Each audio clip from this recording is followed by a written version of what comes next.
Hi అండి, అందరూ బాగున్నారా? మేము బాగున్నామండి. ఈరోజు వీడియోలో దివ్య పూజ ఎందుకు జరుపుకోవాలి అదేంటి అనేది ఈ వీడియోలో చెప్తాను. ఈ వీడియో మొత్తం చూడండి, తెలుస్తుంది ఎందుకనేది. మార్నింగ్ లేస్తానే పాలు నీళ్లు పెడతాను స్టవ్ పైన. పాలు కాంచితే మంచిదనేసి పాలు కాంచి పిల్లలకి పక్కన పెట్టేసి కాపీ పెట్టేస్తే తర్వాత వంట చేస్తున్నాను. ఈరోజు వంట చికెన్ పూరీ చేస్తున్నాను. సండే రోజు ఈ వీడియో తీస్తున్నది.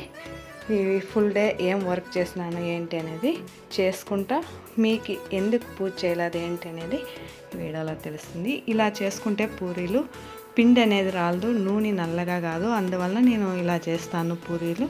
చూడండి, మీడియం సైజులోనే వస్తుంది. తొందరగా కూడాను పూరీలు చేసుకునేకి ఎక్కువ ఛాన్సెస్ ఉంటుంది, తొందరగా ఫినిష్ అయిపోతాయి. చూడండి, ఇలా వేసి ఇలా ఫ్రెష్ చేస్తే చాలు. మనకి ಯಾವ సైజులో పూరీలు కావాలో ఆ సైజులో అనేది వచ్చేస్తాయి. చూడండి, ఇలా ఈజీగా ఉంటుంది, తొందరగా రెడీ అయిపోతాయి. మనకి ఒకే తురికే 6 పూరీలు అనేది రెడీ అయిపోయినాయి. ఓకేనా? ఎందుకు పూజ జరుపుకోలేదంటే అదే అండి, లేడీస్ ప్రాబ్లము. నెల నెల డేట్ వస్తుంది కదా, అదే ప్రాబ్లం నాకేను. అందువల్ల పూజ జరుపుకోలేదు. 5 రోజులు అయిపోయిన తర్వాత జరుపుకున్నామని. ఈ 5 రోజులు ఎలా ఉంటాను, నేను పద్ధతులు ఎలా పాటిస్తాను ఏంటి అనేది మీ దగ్గర షేర్ చేసుకున్నామని ఈ వీడియోలో చెప్తున్నాను. తెలియదు, నాకు తెలుసు అని కాదు, నేను ఎలా ఉంటాను అనేదే షేర్ చేసుకున్నామని ఈ వీడియోలో చెప్తున్నాను. డేట్ అయిన తక్షణమే తలస్నానం చేసేసి 5 రోజులకి అయ్యే బట్టలు పక్కన తీసి పెట్టుకుంటాను. యావ బట్టలు తర్వాత ముట్టుకునేకపోయేలా బీరువాలు, డబ్బులు పెట్టే జాగా అలాంటివంతాను ముట్టుకోను. మామూలుగా 5 రోజులు అయ్యే వరకు బట్టలు తీసి పెట్టుకొని ఆ బట్టలు మట్టుకే వాడుకుంటూ ఉంటాను. డబ్బులు పెట్టే జాగాలో లేదా మనం పూజలకి శారీసు అవంతాను వాడుకోకుండా ఉంటాం. అవి కూడాను ఏంటివి ముట్టుకోను. అన్నీ వాష్ చేసే క్లీన్ చేసే అయ్యలేదు కదా మనకి, అందువల్ల అవంతాను ముట్టుకోకుండా ఉంటా 5 రోజుల వరకు సపరేట్గా పెట్టేసి.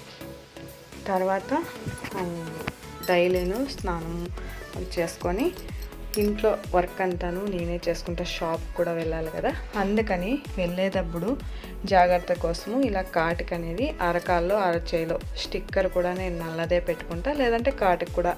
ఇప్పుడు కాలేజీ పిల్లలకు, స్కూల్ పిల్లలు కూడా ఇలా పెడితే మంచిదని. ఎందుకంటే అప్పుడు ముందు కాలంలో ఇంట్లోనే 3 రోజులు ఉంటా అంటే, ఇప్పుడు అలా ఉండే కయ్యలేదు. ఎవరు వర్క్ వాళ్ళకు ఉంటుంది కాబట్టి ఇలా పద్ధతులుగా కాటికి అలాంటిదంటే జాగ్రత్తగా ఉండొచ్చు.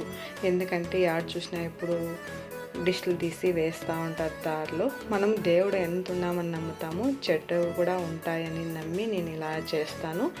ఎక్కడైనా వెళ్ళినప్పుడు వచ్చినప్పుడు ఆ జాగ్రత్తగా బాగుంటుంది. నల్లది కాలికి ఉంటే కాటికట్లాడదని పెట్టుకొని వెళ్తూ ఉంటాను. పిల్లలకు కూడాను పెడతాను. 5వ రోజు ఇలా బెడ్షీట్లు మొత్తం ఇల్లంతాను క్లీన్ చేసుకుంటా. ఒక్కటి కూడా ఇలా టీపాయిల మీద, సోఫా మీద మొత్తం అన్నీను తీసేసి వాష్కి అనేది చేసేస్తాను 5వ రోజు. 6వ రోజు నేను పూజకి అనే సామాన్లు పూజవి 6వ రోజు క్లీన్ చేస్తాను. 5వ రోజు మటుకే ఇలా బట్టలు అంతాను బెడ్ల మీదవి, సోఫాల మీద, టీపాయ్ మొత్తం అన్నీను చేంజ్ చేసేస్తాను. ఎందుకంటే మన వరకు మనం చేసుకుంటాం కాబట్టి అన్నీ ఎక్కడ చూసినా టచ్ అవుతూ ఉంటాయి, మనము తెలియకనే అయిపోతూ ఉంటాయి. మనకు తెలిసినంతలో ఇలా చేసుకుంటే మంచిది అని ఇలా క్లీన్ చేసుకుంటూ ఉంటాను. మనం ఊరికే ఉండం కాబట్టి ఫుడ్ కూడా మంచిది తీసుకోవాలి. ఎందుకంటే ఎక్కువ టయర్డ్ అయిపోతాం కాబట్టి 3 డేస్ అన్ని వర్క్ మనమే చేసుకుంటూ ఉంటాం. అందుకే మంచి ఫుడ్ కూడా తీసుకోవాలి. 3 రోజులు తినేక అయ్యలేదు, తినేక కాకపోయినా మనకేం తినేక అవుతుందో ఆ ఫుడ్ అనేది తీసుకుంటా ఉంటే టయర్డ్ కాకుండా కొంచెం బాగుంటాం. ఈ బట్టలంతాను వాష్ అయిపోయిన తర్వాత ఇలా తీసేసి ఫోల్డ్ చేసి పెట్టేస్తాను. తర్వాత ఇల్లు తుడుచుకునేటప్పుడు రాళ్ళుప్పు, పసుపు వేసి మోపే వేసుకుంటా. అప్పుడు ఇల్లు అనేది కొంచెము బాగుంటుంది. నెగిటివ్ ఎనర్జీ వెళ్ళి పాజిటివ్గా ఉంటుందని నా నమ్మకము. ఎప్పుడు రాళ్ళుప్పు వేసి ఇల్లు అనేది తుడుచుకుంటాను. వారానికి 2 తూర్లైనా రాళ్ళుప్పుతో ఇల్లు తుడుస్తాను.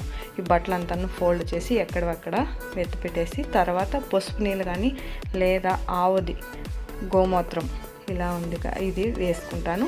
పూజా సామాన్లు షాప్లో చిక్కుతుంది. ఇది నెలకు 1 తూరు తెచ్చుకొని వారానికి 1 తూరు వేసుకోవచ్చు. ఎక్కువ రోజులు కూడా పెట్టకూడదు, ఇది ఇన్ఫెక్షన్ అనేది అవుతుంది. ఒక నెల తెస్తే ఇంకొక నెల వాడచ్చు, లేదా అయిపోయేసుకొని ఖాళీ వేరే తీసుకోవాలి.